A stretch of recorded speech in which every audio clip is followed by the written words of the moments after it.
Praise the Lord. ஆண்டவராகிய இயேசு கிறிஸ்துவின் நாமத்தில் உங்களுக்கு என் அன்பின் வாழ்த்துதலை தெரிவித்துக் கொள்கிறேன். எனக்கு அருமையான தேவ பிள்ளைகளே, ஒவ்வொரு நாளும் இந்த யூடியூப் மூலம் உங்களை சந்திப்பதில் நான் மிகுந்த மகிழ்ச்சி அடைகிறேன். இந்த ஆடியோவை நீங்கள் கேட்டு தெய்வ ஆசீர்வாதத்தை பெறுவது மட்டுமன்றி, உங்களுக்கு அறிமுகமானவர்கள், உங்கள் நண்பர்கள், உங்கள் உறவினர்களுக்கும் இந்த ஆடியோவை அனுப்பி தேவனுடைய நாமத்தை மகிமைப்படுத்தும்படி உங்களை அன்புடன் கேட்டுக்கொள்கிறேன். எனக்கு அருமையான தேவ பிள்ளைகளே, இந்த மார்ச் மாதம் 2ஆம் தேதி செவ்வாய்க்கிழமை அன்று எனக்கு அருமையான தேவ பிள்ளைகளே, நாம் ஒரு புதிய மாதத்துக்குள் அடியெடுத்து வைத்திருக்கிறோம். கடந்த மாதம் முழுவதும் தேவன் நம்மை கண்ணின் மணி போல காத்து இந்த புதிய மாதத்துக்குள் அடியெடுத்து வைக்க தேவன் பாராட்டின எல்லா கிருபைகளுக்காய் நாம் ஆண்டவருக்கு நன்றி செலுத்துவோமா? நாம் கண்களை மூடி நாம் ஜெபிப்போம். ஸ்தோத்திரிக்கிறேன் ஆண்டவரே, மகா பரிசுத்தமுள்ள நல்ல தகப்பனே, நன்றியோடு ஸ்துதிக்கிறேன், ஸ்தோத்திரிக்கிற ராஜா. கடந்த மாதம் முழுவதும் எங்களை கண்ணின் மணி போல காத்தீங்களே ஆண்டவரே. இந்த புதிய மாதத்தை கொடுத்தீங்களே, இந்த மார்ச் மாதத்தையும் நீங்கள் ஆசீர்வாதத்தை கொடுங்க ஏசப்பா. ஆண்டவரே, மாக்கு ஸ்தோத்திரிக்கிறேன், துதிக்கிறேன் ஆண்டவரே. அப்பா, கடந்த மாதத்தில் இருந்தவர்கள் இந்த மாதத்தில் அநேகர் இல்லை ஆண்டவரே. ஏசப்பா, மாக்கு ஸ்தோத்திரிக்கிறேன். ஆனாலும் உடைய கிருபையினால் எங்களை நீங்கள் ஜீவனோடு வைத்திருக்கிறீங்க, அதற்காய் ஸ்தோத்திரிக்கிறேன் ஆண்டவரே. அப்பா, மாக்கு ஸ்தோத்திரிக்கிறேன், துதிக்கிறேன். இந்த மார்ச் மாதத்தை நீங்கள் ஆசீர்வதிங்க ஏசப்பா. ஆண்டவரே, உடைய பிள்ளைகளுடைய தேவைகள் ஒவ்வொன்றையும் நீங்கள் சந்திக்கணும் ஆண்டவரே. இப்பொழுது ஆண்டவரே, அடிமை பேசும் பொழுது அடிமை சிலுவையில் மறைத்து நீங்கள் பேசுங்க. ஒரு மனுஷனுடைய சத்தத்தை அல்ல, தெய்வ சத்தத்தை உடைய பிள்ளைகள் கேட்கட்டும். ஆசீர்வாதத்தை கட்டளையிடும். இயேசுவின் நாமத்தில் கேட்கிறேன் பிதாவே, ஆமேன். எனக்கு அருமையான தெய்வ பிள்ளைகளே, இந்த நாளிலும் அடைக்கலம் தரும் தேவன் என்கிற தலைப்பில் உங்கள் மத்தியில் நான் பேச விரும்புகிறேன். சங்கீதம் 62:8, ஜனங்களே, எக்காலத்திலும் அவரை நம்புங்கள், அவர் சமூகத்தில் உங்கள் இருதயத்தை ஊற்றிவிடுங்கள், தேவன் நமக்கு அடைக்கலமாய் இருக்கிறார். எனக்கு அருமையான தெய்வ பிள்ளைகளே, அதாவது இந்த இடத்துல என்ன சொல்லப்பட்டிருக்கிறது? சங்கீதக்காரன் தாவீது சொல்கிறதை நாம் பார்க்கிறோம். ஜனங்களே, எக்காலத்திலும் அவரை நம்புங்கள். அப்போது எல்லா சூழ்நிலையிலும் நாம் ஆண்டவராக இயேசு கிறிஸ்துவை நம்ப வேண்டும். இன்றைக்கி ஒருவேளை நமக்கு சாதகமான காரியங்கள் நடக்கும்போது மட்டும் ஆண்டவரை நல்லா துதித்து ஸ்தோத்திரித்து ஆண்டவரை மகிமைப்படுத்துவதை காட்டிலும், உன்னுடைய சூழ்நிலைகள் உங்களுக்கு சாதகமாக இல்லாத போது நாம் என்ன செய்ய வேண்டும்? ஆண்டவரை நம்ப வேண்டும். நம்பிக்கையற்ற நிலையில் நாம் தேவனை நம்புவதுதான் நம்பிக்கை. அது மட்டுமல்ல, அவர் சமூகத்தில் உங்கள் இருதயத்தை ஊற்றிவிடுங்கள் என்று சொல்லப்பட்டு இருக்கிறது. எனக்கு அருமையான தெய்வ பிள்ளைகளே, இன்றைக்கி அநேக நேரங்களில் நாம் நம்முடைய இருதயத்தை ஊற்றுகிற இடம் என்னென்னா, நம்மை அதிகமாய் நேசிக்கிறவர்களிடத்தில் நம் இருதயத்தை ஊற்றி விடுகிறோம். நம் பாரங்களை, நம் சஞ்சலங்களை, நம்முடைய கவலைகளை சொல்லிவிடுகிறோம். ஆனால் எனக்கு அருமையான தெய்வ பிள்ளைகளே, அப்படி நீங்கள் சொல்லும்போது அந்த நேரத்துக்கு உங்கள் மனதில் ஒரு பாரம் குறைந்தாலும் ஆனால் அதிலிருந்து விடுதலை பெற முடியாது. எனக்கு அருமையான தெய்வ பிள்ளைகளே, உங்களுடைய கவலைகள், உங்களுடைய போராட்டங்கள், உங்கள் பிரச்சனைகள் எல்லாவற்றையும் தேவனிடத்தில் நீங்கள் உங்கள் இருதயத்தை ஊற்றிவிடும் பொழுது அவர் நமக்கு அடைக்கலமாய் இருக்கிறார் என்று தாவீது சொல்கிறதை பார்க்கிறோம். இன்றைக்கும் கூட அநேகருடைய வாழ்க்கையில் பார்த்திங்கன்னா, அநேக நேரங்களில் அநேகரை நாம் அடைக்கலம் என்று நினைக்கிறோம்.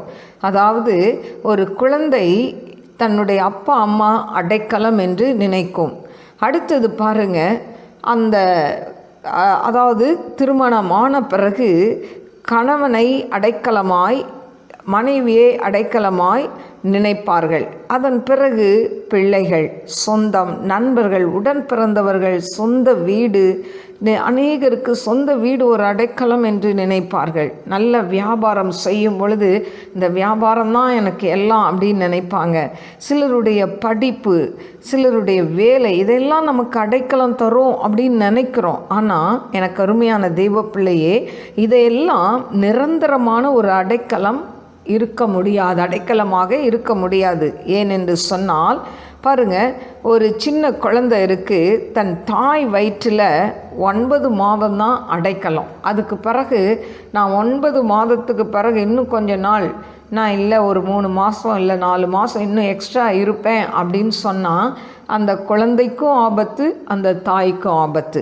எனக்கு அருமையான தெய்வ பிள்ளையே, அப்போ அந்த 9 மாதத்துக்கு பிறகு மேலே அந்த தாயினுடைய கர்ப்பப்பை என்ன பண்ணாது, அந்த குழந்தைக்கு ஒரு அடைக்கலத்தை கொடுக்க முடியாது. அதே போல் அந்த குழந்தை திருமணம் ஆன பிறகு பெற்றோர்கள், அதாவது திருமணம் ஆகிற வரைக்கும் பெற்றோர்கள் என்ன பண்ணுவாங்க, அந்த பிள்ளைக்கு அடைக்கலமாக இருப்பார்கள்.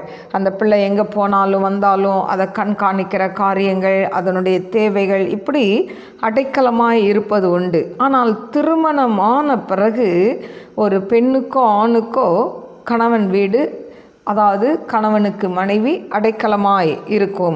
எனக்கு அருமையான தெய்வ பிள்ளைகளே, வயது சென்ற பெற்றோர்களுக்கு பிள்ளைகள் அடைக்கலம் என்று நினைப்பார்கள். இப்படி சிலர் பாருங்க, தங்களை வழி நடத்தி ஆவிக்குரிய நபர்களை அடைக்கலமாய் நினைப்பார்கள். ஆனால் இதெல்லாம் நிரந்தரமான அடைக்கலம் அல்ல. ஏன்னு சொன்னால் ஒரு சில காலகட்டத்துக்குள் இதெல்லாம் என்ன பண்ணும், நம்மை விட்டு அகன்றி போய்விடும். ஆனால் எனக்கு அருமையான தெய்வ பிள்ளையே, நிரந்தரமான அடைக்கலம் என்ன அப்படின்னு சொன்னால் ஆண்டவர் மட்டும்தான் நமக்கு நிரந்தர அடைக்கலம். அவரை பற்றி கொண்டோம் என்று சொன்னால் நம் வாழ்க்கையில் ஒரு நாளும் நாம் தோல்வியை சந்திப்பது இல்லை. எனக்கு அருமையான தெய்வ பிள்ளைகளே, இன்றைக்கி நிறைய பேர் பாருங்க, இன்றைக்கு வயதானவர்கள் தன் பிள்ளைகள் வயதான காலத்தில் அவர்கள்தான் நமக்கு அடைக்கலமாக இருப்பார்கள் என்று நினைத்து கடைசியில் பிள்ளைகள் அவர்களை பராமரிக்க தவறும் பொழுது அநேகர் முதியோர் இல்லத்தில் இருக்கிறதை நாம் பார்க்கிறோம்.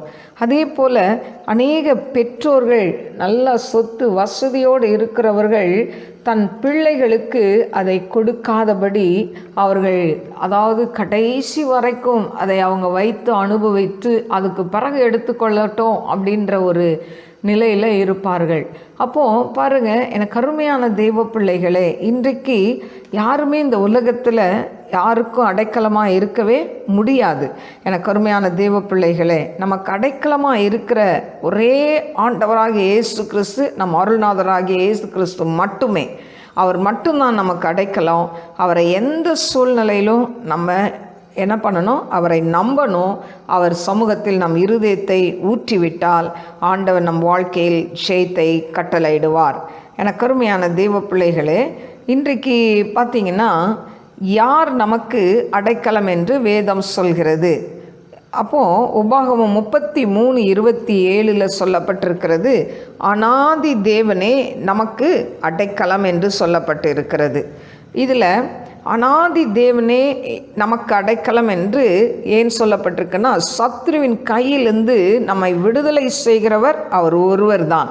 இன்றைக்கு உங்கள் வாழ்க்கையில் அநேக போராட்டங்கள், பிரச்சனைகள், சத்ருவினால் பல காரியங்கள், பல இழப்புகள் உங்கள் குடும்பத்தில் வந்து கொண்டு இருக்கலாம். ஆனால் எனக்கு அருமையான தெய்வ பிள்ளைகளை, அதை குறித்து நீங்கள் கலங்காதீங்க. தேவன் உங்களுக்கு அடைக்கலமாய் இருப்பார். சங்கீதம் 46:1 தேவன் நமக்கு அடைக்கலம் என்று சொல்லி தாவீது சொல்கிறதை பார்க்கிறோம். அதே போல் சங்கீதம் 46:7 யாக்கோபின் தேவன் நமக்கு உயர்ந்த அடைக்கலம் என்று அங்கே தாவீது குறிப்பிடுகிறதை பார்க்கிறோம். யாக்கோபு பாருங்க, அவன் எத்தனாய் இருந்தான், ஏமாற்றுகிறவனாய் இருந்தான். ஆனாலும் அவன் ஆண்டவர் சமூகத்தில் தனித்து போராடி ஜெபிக்கிறான். ஆனால் ஜெபித்த பொழுது தேவன் அவருக்கு அடைக்கலமாய் இருந்தார். எனக்கு அருமையான தெய்வ பிள்ளையே, இன்றைக்கி ஒருவேளை நீங்கள் ஆண்டவருடைய பிள்ளையாக இல்லாமல் வாழ்ந்து கொண்டு இருக்கலாம், ஆண்டவரை விட்டு தூரமாய் போய் கொண்டு இருக்கலாம். ஆனாலும் நீங்கள் கவலைப்படாதீங்க. ஆண்டவரை நோக்கி, ஆண்டவரே நான் பாவிதான், என் பாவங்களை மன்னியும், எனக்கு இந்த இக்கட்டிலிருந்து எனக்கு ஆண்டவரே விடுதலை தாங்கன்னு சொல்லி நீங்கள் கேட்கும்போது, அவர் யாக்கோபின் தேவன், யாக்கோபுக்கு எப்படி ஆண்டவர் அதாவது அடைக்கலமாக இருந்தாரோ அதே போல் இன்றைக்கு உங்கள் வாழ்க்கையிலும் அவர் உயர்ந்த அடைக்கலமாய் இருப்பார். அதே போல் சங்கீதம் 91:2 நீர் என் அடைக்கலம், என் கோட்டை, என் துருகம், என் கேடகம், என் இரட்சணிய கொம்பு என்று சொல்லி தாவீது சொல்கிறதை பார்க்கிறோம். அப்போது ஆண்டவர் தான் இந்த உலகத்தில் நமக்கு அடைக்கலமாக இருக்கிறார் என்பதை நாம் வேதத்தில் திட்டமாய் நாம் பார்க்க முடிகிறது. அதே போல் சங்கீதம் 18:2, 2 சாமுவேல் 22:3 என் உயர்ந்த அடைக்கலம் என்று அங்கே தாவீது குறிப்பிடுகிறான். ஏன் கருமையான தேவ பிள்ளைகளே, தாவீது வாழ்க்கையில் பல போராட்டங்கள், பல சத்ருவின் கிரியைகள், ஆனால் அவைகள் மத்தியில் அவன் ஆண்டவரை சார்ந்து கொண்டதுனால அவன் என்ன பண்ணுறான், ஆண்டவருக்கு உண்மையாக இருந்தபடினால சத்ருவின் கிரியைகளை தேவன் அழிக்கிறதை நாம் பார்க்கிறோம். அதனால தான் அவன் சொல்கிறான் எனக்கு உயர்ந்த அடைக்கலம் என்று சொல்லி. அதே போல் சங்கீதம் 59:9-17 தேவனே எனக்கு உயர்ந்த அடைக்கலம் என்று சொல்கிறதை பார்க்கிறோம். எனக்கு அருமையான தெய்வ பிள்ளையே, அதனால் இன்னைக்கு நீங்கள் உங்கள் வாழ்க்கையில் இதுவரைக்கும் யாரை அடைக்கலம் என்று சொல்லி நம்பிக்கொண்டு இருக்கிறீர்கள்? மனிதர்களையா, மற்ற உங்களோடு அன்பாய் பழகிறவர்களையா? எனக்கு அருமையான தேவ பிள்ளையே, யாரையும் அடைக்கலமாய் நீங்கள் நினைக்க வேண்டாம். ஆண்டவராகிய இயேசு கிறிஸ்து மட்டுமே மரண பரியந்தம் நமக்கு அடைக்கலமாய் இருக்கிறவர். அடுத்தது, யாருக்கு தேவன் அடைக்கலமானவர்? முதல் சொன்ன யார் நமக்கு அடைக்கலம் என்று வேதம் சொல்கிறது என்று சொல்லி பார்த்தோம். அடுத்தது, யாருக்கு தேவன் அடைக்கலமானவர்? ஏசாயா 25:4 ஏழைக்கு பலனும் நெருக்கப்படுகிற எளியவனுக்கு திடனும் பெருவெள்ளத்துக்கு தப்பும் அடைக்கலமும் வெயிலுக்கு ஒதுங்கும் நிழலுமானீர். அப்போ யாருக்கு தேவன் அடைக்கலமாயிருக்கிறார்? ஏழைகளுக்கு. எனக்கு அருமையான தேவ பிள்ளைகளை, திக்கற்றவர்களுக்கு, ஆதரவற்றவர்களுக்கு, அனாதைகளுக்கு அவர் அடைக்கலமாயிருக்கிறார். நெருக்கப்படுகிறவர்களுக்கு அவர் அடைக்கலமாயிருக்கிறார்.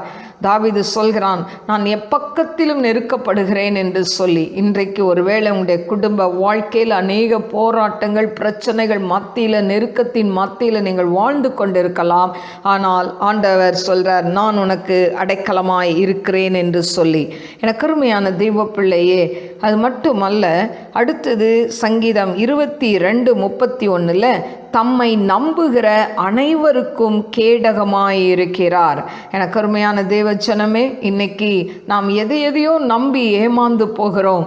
ஆனால் ஆண்டவராகிய இயேசு கிறிஸ்து உங்கள் வாழ்க்கையின் நம்பிக்கையாய் இருக்கும் பொழுது ஆண்டவர் உங்களுக்கு கேடகமாய் இருக்கிறார், பாதுகாப்பாய் இருக்கிறார். அடுத்து சங்கீதம் 9:9 சிறுமைப்பட்டவர்களுக்கு அடைக்கலமானவர். சிறுமைப்பட்டவர்கள், இன்றைக்கு சமுதாய புறக்கணிக்கப்பட்டவர்கள், சமுதாயத்தால் ஒடுக்கப்பட்டவர்கள், குடும்பத்தில் உங்களை ஒதுக்கி தள்ளலாம், உங்களை புறக்கணித்து தள்ளலாம். அப்படிப்பட்டவர்களுக்கு அவர் அடைக்கலமாய் இருக்கிறார் என்று சொல்லப்பட்டிருக்கிறதை நாம் பார்க்கிறோம். நாகும் 1:7 இக்கட்டு நாளில் அரணான கோட்டை என்று சொல்லப்பட்டு இருக்கிறது. இக்கட்டு நாளில், அதாவது உங்கள் வாழ்க்கையில் வருகிற போராட்டங்கள், பிரச்சனைகளை கண்டு நீங்கள் என்ன செய்வது என்று தடுமாறி கொண்டு இருக்கிறீங்கள, இக்கட்டான ஒரு சூழ்நிலையில் நான் மாட்டிக்கொண்டு இருக்கிறேனே, இதிலிருந்து என்னை யார் விடுவிக்க முடியும் என்று சொல்லி கலங்கி கொண்டு இருக்கிறீங்கள, அந்த நேரத்தில் அவர் உங்களுக்கு அடைக்கலமாய் இருக்கிறார். அடுத்தது சங்கீதம் 59:16 நெருக்கமுண்டான நாளில் அடைக்கலம் என்று சொல்லப்பட்டு இருக்கிறது. நெருக்கமுண்டான நாளில் உங்கள் வாழ்க்கையில் நெருக்கங்கள், போராட்டங்கள், பிரச்சனைகள், வியாதிகள், பாடுகள், உபத்திரங்கள் கடந்து வரும் பொழுது அந்த நெருக்கமான சூழ்நிலையில் ஆண்டவர் உங்களுக்கு அடைக்கலமாய் இருக்கிறார். யோவேல் 3:16 கர்த்தர் தமது ஜனத்துக்கு அடைக்கலமும் இஸ்ரவேல் புத்திரருக்கு அரணான கோட்டையுமாய் இருப்பார் என்று சொல்லப்பட்டு இருக்கிறது. எனக்கு அருமையான தேவ பிள்ளைகளே, இன்றைக்கு இதை கேட்டுக்கொண்டிருக்கிற உங்களுக்கு தேவன் அடைக்கலமாய் இருக்கிறார். ஏனென்று சொன்னால், இன்னைக்கு அநேக நேரத்தில் அநேகரை நீங்கள் அடைக்கலமாய் நினைத்திருக்கலாம். ஐயோ, இவங்க நமக்கு உதவி செய்வாங்க, இவங்க நமக்கு கடைசி வரைக்கும் நம்ம கூட இருப்பாங்க, அப்படிலாம் நீங்கள் நம்பிக்கொண்டு இருக்கலாம். இன்னைக்கு எனக்கு அருமையான தேவ பிள்ளைகளே, எத்தனையோ குடும்ப உறவுகள் உடைக்கப்பட்டு இருக்கிறதை நாம் பார்க்கிறோம். அதாவது திருமணமாகி கடந்து வரும் பொழுது கணவன் நமக்கு அடைக்கலம் என்று சொல்லி அவர்கள் வருகிறார்கள். ஆனால் சரி, அந்த காலகட்டத்துக்குள் சில காலங்களுக்குள் பார்த்தீங்கள் என்று சொன்னால் அந்த குடும்பம் பிரிந்து போகிறதை பார்க்கிறோம். எனக்கு அருமையான தெய்வ பிள்ளைகளே, அவர்கள் அடைக்கலம் என்று சொல்லி வந்த அந்த நபர் வேறொருவரை மணந்து கொள்வது நிமித்தம், வேறொரு தொடர்பை வைத்து கொள்வது நிமித்தம் அந்த குடும்பம் கலங்கி நிற்கிறதை பார்க்கிறோம். எனக்கு அருமையான தெய்வ பிள்ளைகளே, இன்றைக்கு உங்கள் வாழ்க்கையில் இதை கேட்டுக்கொண்டிருக்கிற யாராக இருந்தாலும் உங்கள் வாழ்க்கையில் தேவன் அடைக்கலமாய் இருக்கிறார். அவரை பற்றி கொள்ளுங்கள். அவர் உங்கள் வாழ்க்கையில் பெரிய காரியங்களை செய்வார். நாம் கண்களை மூடி நாம் ஜெபிப்போம். ஸ்தோத்திரிக்கிற ஆண்டவரே, மகா பரிசுத்தமுள்ள நல்ல தகப்பனே, நந்தியோடு ஸ்துதிக்கிற ஸ்தோத்திரிக்கிற ராஜா, என் ஜீவனுள்ள நல்ல தகப்பனே, மக்கு கோடி கோடி ஸ்தோத்திரங்களை ஏறெடுக்கிற ஆண்டவரே. அப்பா மக்கு ஸ்தோத்திரிக்கிற சங்கீதம் 62:8 படி ஆண்டவரே, ஜனங்களை எக்காலத்திலும் அவரை நம்புங்கள், அவர் சமூகத்தில் உங்கள் இருதயத்தை ஊற்றி விடுங்கள், தேவன் நமக்கு அடைக்கலமாக இருக்கிறார் என்று சொன்ன வாக்கு தத்தத்தின் படி ஆண்டவரே, இந்த மாதத்தில் அப்பா நீங்கள் ஆண்டவரே ஒவ்வொரு குடும்பத்திலே ஒவ்வொரு நபருக்கும் தனிப்பட்ட ஆண்டவரை ஒவ்வொரு பிள்ளைகளுக்கும் நீர் அடைக்கலமாக இருக்க வேண்டுமாறு ஜெபிக்கிறேன் ஆண்டவரை. அப்பா அம்மா நந்தியோடு ஸ்துதிக்கிற ஸ்தோத்திரிக்கிற ராஜா, கடந்த மாதம் முழுவதும் எத்தனையோ போராட்டங்கள் பிரச்சனைகள் மத்தியில் கடந்து வந்திருக்கலாம் ஆண்டவரை. அப்பா இந்த புதிய மாதத்துக்குள்ள, இந்த மார்ச் மாதத்துக்குள்ள அடியெடுத்து வைக்கிற முடிய பிள்ளைகளை பிதா குமாரன் பரிசுத்தாவின் நாமத்தினால வாழ்த்தி ஜெபிக்கிறேன் ஆண்டவரை. இவர்கள் வாழ்ந்து சுகித்திருக்கட்டும் என்று ஜெபிக்கிறேன் ஆண்டவரை.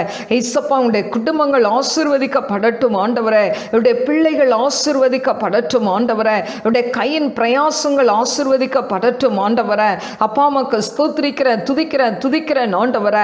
அப்பா அம்மா நன்றியோடு ஸ்துதிக்கிற ஸ்தோத்திரிக்கிற ராஜா ஆண்டவரே. இந்த வேலையிலும் கூட கத்தாவே ஆண்டவரே, வேலையில்லாத பிள்ளைகளுக்கு நீங்க நல்ல வேலையை கட்டளையிட வேண்டுமாறு ஜெபிக்கிறேன் ஆண்டவரே.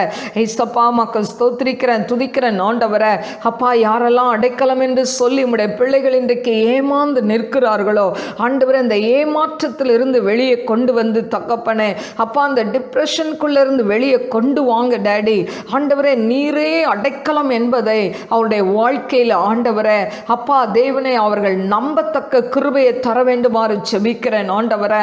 அப்பா மக்கள் ஸ்தோத்திரிக்கிற துதிக்கிறேன் ஆண்டவரே. அப்பா இதுவரைக்கும் மனிதர்களுக்கு முன்பாக தகப்பனை இருதயத்தை ஊற்றிக்கொண்டு இருக்கிறவர்கள் ஆண்டவரே தங்களுடைய இருதய பாரங்களை ஆண்டவரே அப்பா தேவனே சுவாமி அப்பா தகப்பனை சொல்லிக்கொண்டு இருக்கிறவர்கள் உம்முடைய சமூகத்தில் தன்னுடைய இருதயத்தை உடைத்து ஊற்ற கிருபை கொடுங்க ஆண்டவரே. ஏசப்பா மக்கள் ஸ்தோத்திரிக்கிற துதிக்கிற ஆண்டவரே. ஏசப்பா மக்கள் ஸ்தோத்திரிக்கிற இந்த நாளிலையும் கண்ணீரோடு போராட்டத்தோடு பிரச்சனையோடு ஆண்டவரை இதை கேட்டுக்கொண்டு இருக்கிற உம்முடைய அன்பு பிள்ளைகள் மேலே அப்பா ஒரு வல்லமை இறங்கட்டும் ஆண்டவரை. அப்பா மக்கள் ஸ்தோத்திரிக்கிறேன் துதிக்கிறேன் ஆண்டவரை. எந்த பிரச்சனையை குறித்து அவர்கள் கலங்கி கண்ணீர் வடித்து கொண்டு இருக்கிறார்களோ அந்த கண்ணீருக்கு நீங்க பதில் தர வேண்டுமாறு ஜெபிக்கிறேன். நீர் அவர்களுக்கு அடைக்கலமாய் கோட்டையாய் கடந்து செல்ல வேண்டுமாறு ஜெபிக்கிறேன் ஆண்டவரை. அப்பா அம்மா நன்றியோடு ஸ்துதிக்கிறவர தீரவா லபௌரி ஆக்கரபலபரபா ஷபரபௌரி ஆக்கரபலபரபாக்கரபா உரிபி கரபலபரபா தீனமாக்கரபா உர்ரா பாக்கரபா வாக்கு கடங்கா பெருமூச்சுகளோடு நீர் எங்களுக்காய் பரிந்து பேசுகிற தேவன் என்று சொன்னீங்களே ஏசப்பா. இந்த நாளிலையும் கூட கத்தாவே கலங்கி நிற்கிற அன்பு சகோதரிகளை கண்ணோக்கி பாருங்க ஏசப்பா. அவங்களுடைய வாழ்க்கையில் தகப்பனை இருக்கக்கூடிய எல்லா போராட்டங்கள் பிரச்சனைகளிலிருந்து விடுதலையை கட்டளையிட வேண்டுமாறு ஜெபிக்கிறேன் ஆண்டவரை. ஏசப்பா மக்கள் ஸ்தோத்திரிக்கிறேன் துதிக்கிறேன் அப்பா அம்மா நன்றியோடு ஸ்துதிக்கிற ஸ்தோத்திரிக்கிற ராஜா ஆண்டவரே. மக்கு கோடி கோடி ஸ்தோத்திரங்களை ஏறெடுக்கிறேன். இவர்களை நம்பி என் பணத்தை என்னுடைய பொருளை நான் கொடுத்து வைத்தேனே, இன்றைக்கு என்னை ஏமாற்றி கொண்டு எனக்கு விரோதமாய் சூனியம் செய்து கொண்டு இருக்கிறார்களே என்று சொல்லி அங்கலாய்த்து கொண்டு இருக்கிற நம்முடைய பிள்ளைகளை கண்ணோக்கி பாருங்க ஏசப்பா. ஆண்டவரே மாக்கு ஸ்தோத்திரிக்கிறேன் அப்பா. அவங்களுடைய பணத்தையும் ஆண்டவரை அவங்களுடைய பொருளையும் நீர் மீட்டு கொடுக்க வேண்டுமாறு ஜெபிக்கிறேன். நீர் அடைக்கலமான தேவன் ஆண்டவரை. யாரை நம்பி கொடுத்து இன்றைக்கு ஏமாந்து ஆண்டவரை அப்பா கண்ணீர் வடித்து கொண்டு இருக்கிறார்களோ ஏசப்பா ஆண்டவரே, அவங்க கண்ணீரை துடைத்து ஆண்டவரே அவங்களுடைய பொருளை அவங்க கரத்தில் திருப்பி கொடுக்க வேண்டுமாறு ஜெபிக்கிறேன் ஆண்டவரே. ஏசப்பா உமக்கு ஸ்தோத்திரிக்கிறேன், துதிக்கிறேன் ஆண்டவரே. அப்பா அம்மா நன்றியோடு ஸ்தோத்திரிக்கிறேன் அப்பா. படிக்கிற பிள்ளைகளுக்கு நல்ல ஞானத்தை கொடுங்க ஏசப்பா. உம்முடைய கிருபை சூழ்ந்து கொள்ளட்டும் ஆண்டவரே.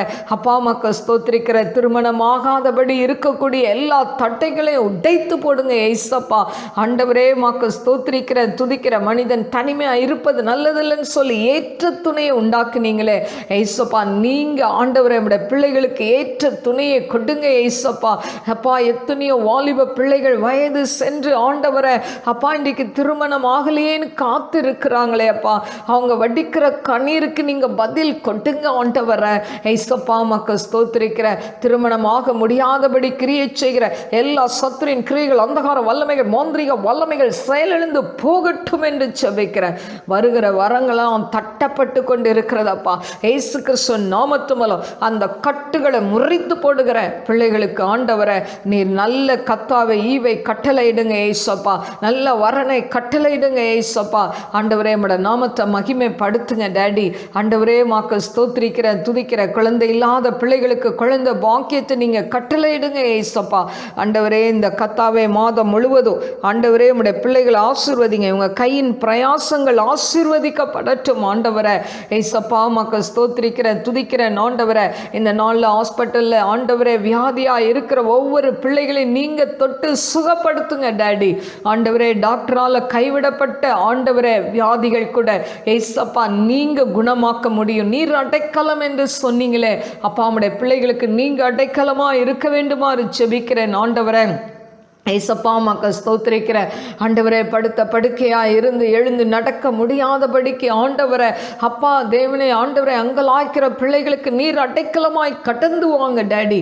ஆண்டவரே உமக்கு ஸ்தோத்திரிக்கிறேன், துதிக்கிறேன் ஆண்டவரை. நம்முடைய பிள்ளைகளுக்கு தெய்வீக சுகத்தை கட்டளையிட வேண்டுமாறு ஜெபிக்கிறேன் ஆண்டவரை. அப்பா உமக்கு ஸ்தோத்திரிக்கிறேன். இந்த நாட்களில் அநேகர் அப்பா ஆண்டவரே வேலை எழுந்தது நிமித்தம், பிஸ்னஸ் எழுந்தது நிமித்தம் ஆண்டவரே இந்த டிப்ரெஷனுக்குள்ளே கடந்து போயிருக்கிற ஒவ்வொரு கத்தாவே பிள்ளைகளையும் அந்த டிப்ரெஷன்லேருந்து வெளியே கொண்டு வாங்க டாடி. ஆமென் ஏசப்பா. அவர்களை வெளியே கொண்டு வந்து அவர்களை கத்தாவே மறுபடியும் ஆண்டவரை அவர்களை எடுத்து நிறுத்துங்க ஆண்டவரை. அப்பா நம்முடைய நாமத்தை மகிமைப்படுத்துங்க ஏசப்பா. ஆண்டவரே உமக்கு ஸ்தோத்திரிக்கிறேன், துதிக்கிறேன் ஆண்டவரை. ஏசப்பா உமக்கு ஸ்தோத்திரம். ஆண்டவரே நீர் அடைக்கலமாய் ஆண்டவரை ஒவ்வொரு பிள்ளைகளுக்கும் நீர் அடைக்கலமாய் கோட்டையாய் ஆண்டவரை தஞ்சமாய் நீர் இருக்க வேண்டுமாறு ஜெபிக்கிறேன் ஆண்டவரை. இந்த மாதம் முழுவதும் அப்பா உம்முடைய பிள்ளைகளை ஆசீர்வதிங்க. அவங்க கையின் பிரயாசங்களை ஆசீர்வதிங்க. அவங்க வாங்குகிற சம்பளங்களை ஆசீர்வதிங்க ஆண்டவரே. அவங்க பிஸ்னஸ் ஆசீர்வாதமாக இருக்கணும் ஆண்டவரை. ஏசப்பா உமக்கு ஸ்தோத்திரிக்கிறேன், துதிக்கிறேன். வீண் விரயங்கள், பண விரயங்கள், மருத்துவ செலவுகள் ஆண்டவரே உங்களுடைய வாழ்க்கையில் வரக்கூடாதப்பா. எல்லாவற்றையும் இயேசு கிறிஸ்துவின் நாமத்தில் கட்டி ஜெபிக்கிறேன் ஆண்டவரை. ஏசப்பா உமக்கு ஸ்தோத்திரிக்கிறேன், துதிக்கிறேன் ஆண்டவரை. உன் கையின் பிரயாசத்தை நீ சாப்பிடுவாய்ன்னு சொன்னது போல அவனுடைய கையின் பிரயாசத்தை சாப்பிட வேண்டும் ஆண்டவரே. அது மருத்துவர்களுக்கு கொண்டு போய் கொடுக்க கூடாது ஏசப்பா. அப்படிப்பட்ட ஆண்டவரே அப்பா வீண் செலவுகளை கொண்டு வருகிற சகல சத்துருவின் அந்தகார வல்லமைகளை இயேசுவின் அதிகாரமுள்ள நாமத்துமுள்ள கட்டி ஜெபிக்கிறேன் ஆண்டவரே. ஏசப்பா உமக்கு ஸ்தோத்திரிக்கிற, துதிக்கிற. குடும்பத்தில் சமாதானம் இல்லாதபடி வாழ்ந்து கொண்டு இருக்கிற ஒவ்வொரு குடும்பங்களையும் சமாதானத்தினால் நிரப்புவீராக. கணவன் மனைவிக்குள்ள ஒரு சமாதானத்தை கட்டளையிடுவீராக. பிள்ளைகள் பெற்றோர்கள் மத்தியில் சமாதானத்தை கட்டளையிடுவீராக ஆண்டவரே. உமக்கு ஸ்தோத்திரிக்கிறேன், துதிக்கிறேன் ஆண்டவரை. ஏசப்பா உம்முடைய அன்பின் கரத்தில் தாழ்த்தி ஒப்பு கொடுக்கிறேன் ஆண்டவரை. ஏசப்பா ஆண்டவரை அடிமுடைய ஊழியத்துக்கு ஆண்டவரை ஊழியத்துக்காய் ஜெபிக்கிற ஒவ்வொரு பிள்ளைகளையும் ஆசீர்வதிங்க ஏசப்பா. இந்த பள்ளத்தாக்கின் லீலி ஊழியத்தில் இருக்கிற ஒவ்வொரு விசுவாச பிள்ளைகளையும் ஆசீர்வதிங்க டாடி. ஆண்டவரே அவங்கள உம்முடைய ரத்தத்துக்குள்ள வேலி அடைங்க ஏசப்பா. யூடியூப் மூலம் கேட்குற ஒவ்வொரு நபர்களையும் ஆசீர்வதிங்க ஏசப்பா. ஆண்டவரே உமக்கு ஸ்தோத்திரிக்கிறேன், துதிக்கிறேன் ஆண்டவரை.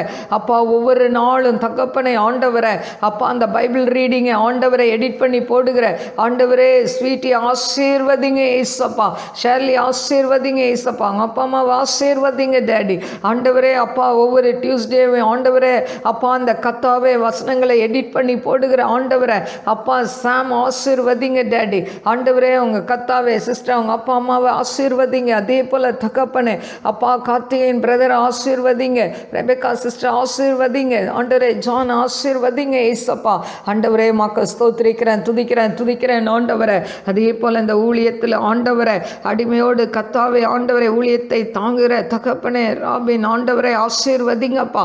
ஆண்டவரை மெர்லின் ஆசீர்வதிங்கப்பா. ஆண்டவரை கருணாம் சேகராஜ் ஆசீர்வதிங்க ஆண்டவரை ஏசப்பா. இன்னும் அடிமையுடைய ஊழியத்தில் ஆண்டவரை அடிமைக்காய் ஜெபிக்கிற உடல் உழைப்பு கொடுக்கிற ஆண்டவரே அப்பா உதவி செய்கிற எல்லா பிள்ளைகளையும் நீர் ஆசீர்வதிக்க வேண்டுமாறு ஜெபிக்கிறேன் ஆண்டவரை. என்னுடைய அன்பின் கரத்தில் தாழ்த்தி ஒப்பு கொடுக்கிறேன் ஏசப்பா. நீங்கள் பொறுப்பெடுத்துக் கொள்ளுங்க, வழி நடத்துங்க. ஆவியானதாமே பெரிய காரியங்களை செய்யுங்க டேடி. என்னுடைய அன்பின் கரத்தில் தாழ்த்தி ஒப்பு கொடுக்கிறேன். ஆசீர்வதியோ இயேசுவின் நாமத்தில் கேட்கிறேன் பிதாவே, ஆமேன். God bless you. God bless you. உங்கள் அன்பு சகோதரி அருள் செல்வி பால்ராஜ். உங்கள் ஜெப உதவிக்கு 9551134340 அந்த நம்பர் கான்டாக்ட் பண்ணுங்கள். உங்களுக்காக ஜெபிக்க காத்திருக்கிறேன். God bless you.